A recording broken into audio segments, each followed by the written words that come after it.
channel. This is your Ate Casper, or you can call me Cass. I am Cass.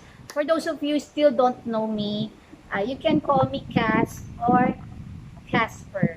So today's vlog is about it's a makeup tutorial how to have a cat's eye look or droopy eyes like me.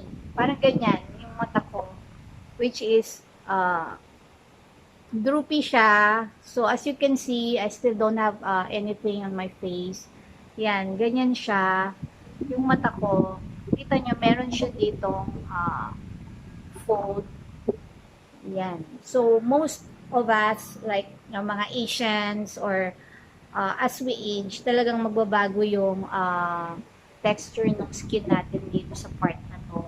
Especially kapag madalas kang mag-makeup, talagang whether you like it or not, magsasag talaga siya or magiging droopy siya as we age. So, let's just have or how to have that cat's eye look.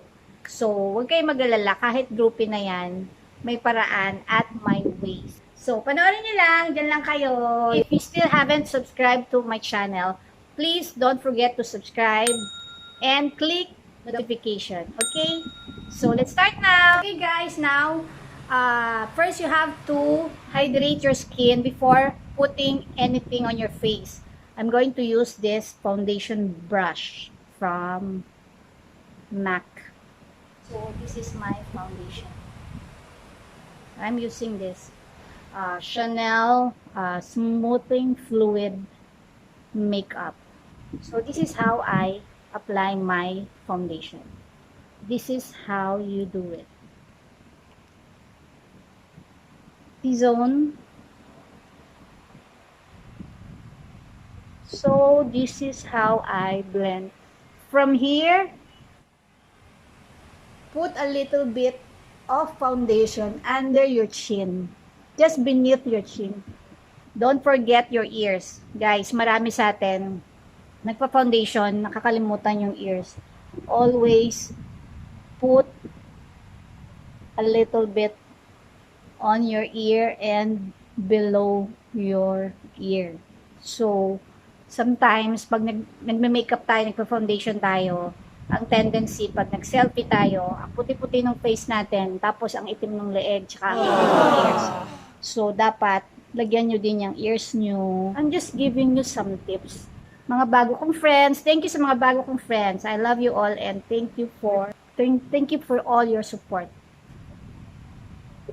Now, I'm okay, I'm good. May foundation na ako, yan. Okay, yung hairline, huwag kalimutan, hindi ko mo may edad ka na or mother ka na or hindi ko mo wala kang ginagawa is hindi ka na allowed mag-makeup. Lahat tayo ay pwedeng mag-improve at gumanda ng bonggang-bongga. Now guys, I'm finished. I'm done with my foundation. Next is my powder from Canmake. And of course, I'm going to use my airbrush MAC. I love this. This is my favorite. I need to put on concealer. Kita nyo ang itim-itim ng eye bags ko. Dark siya dito. So, I'm going to use this. Actually, this is a highlighter but I'm using it as a concealer. Okay guys, yan. Natapos na ako. Nalagyan ko na ng concealer ang aking malapandang mata. Malapanda siya kasi diba nangingitim siya dito. Okay, now guys, I'm done with my kilay or eyebrow. Next is blush on. You will just put your blush on top of your contour. This is how I contour here. So I'm going to just clean up with my kabuki brush. This is my kabuki brush from Youngblood. Clean up whatever fallout you have on your face. So beautiful, so nice. Okay lang lumampas-lagpas kasi when I open my eyes, it's going to be like this. This is how it looks like when it's closed, when you close your eyes. But when you open your eyes, it's going to be like this. Like that. So don't be afraid to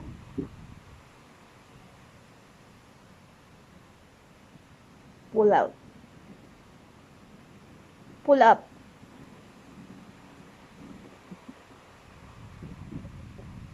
cat's eye look.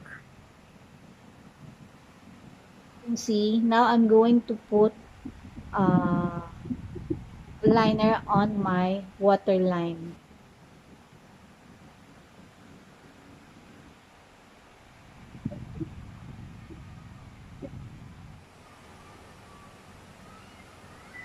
Yan. So, this is how you do the cat's eye look. Then, from your waterline, from the center, going to the inner corner of your eyes, don't put below your waterline. Just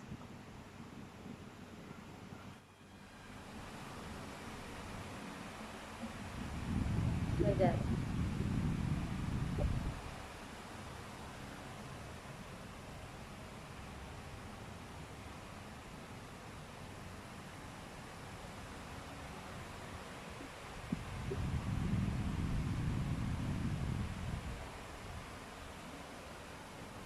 So that's how you have a tapang, no?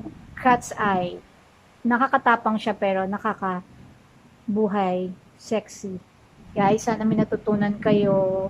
Ayan, sinashare ko lang sa inyo ang aking mga experiences at mga napag-aralan when I was still a makeup artist. Lipstick.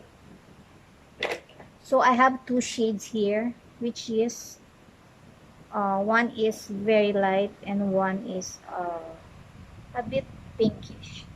This is both from NARS. This is a pencil lipstick. Look at the color. Tignan niyo yung color. So, what I'm going to do is, I'm going to use the darker or the pink shade to use it as a lip liner.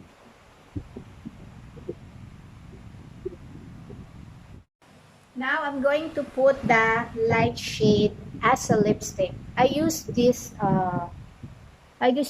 color as a lip liner, and I'm going to use this as my lipstick, which is very light.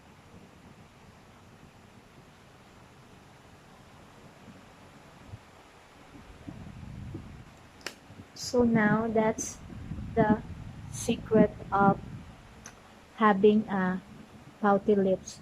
See guys, hindi siya, para siyang namamaga. That's the secret of having a pouty lips. Now let's move on to putting on mascara. This is my mascara. Guys, this is a tip. Don't pump your mascara. Just do this slightly. Like this. It will look like this, but it's okay. But don't pump your mascara because you know why. The more you pump it, the more it will get dry fast. So, just do what I showed you. This is just a tip, guys. Tip yon. Sayang yung mascara nyo. Sayang pagka pinampam-pump nyo na ganun. Matutuyo yun, promise. So, this is how you put on your mascara. From the waterline going up. And you do a zigzag stroke like this.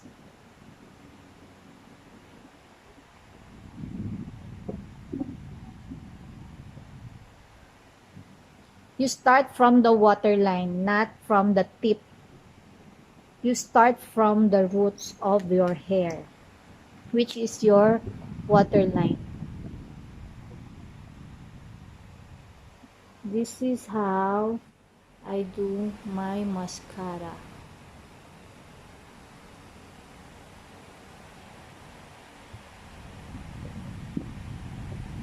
Zigzag stroke. Girls, momshies, beshies, zigzag. When you put on your mascara, it's like this. The more you do this zigzag, the more the mascara will stay longer.